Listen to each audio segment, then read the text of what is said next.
Lucy here at AO. If your driveway or patio is looking tired or in need of a good clean, you're not alone. Over time, moss and dirt buildup can really change how your outdoor space looks.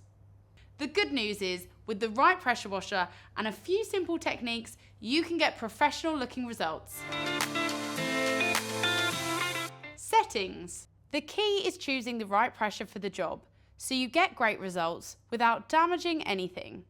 For low flow, this is light duty cleaning, like garden furniture or bikes. Medium flow for patios or decking, and heavy flow for driveways and stubborn moss. It'll vary depending on your make and model, so always check the manufacturer's instructions before you start. Preparation.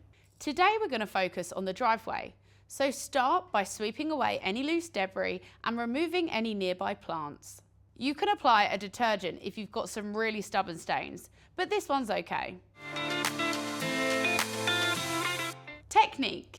Now begin using a low pressure and increase gradually.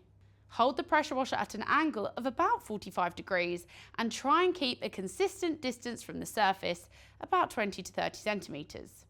Work in sections and move slowly. Aftercare. Pressure washing is great to remove dirt, moss and algae, but it does leave the surface a bit more exposed afterwards. Once you're done, just have a quick look for any loose grout or small cracks. You might want to add a sealant at this point to help protect the surface. And if you do notice a bit of jointing sand has washed away, ensure you fill the gaps. Going forward, a regular sweep really helps stop dirt building up, and a light pressure wash every few months is much better than waiting until it's really set in. With the right pressure and technique, pressure washing is quick, satisfying and really effective.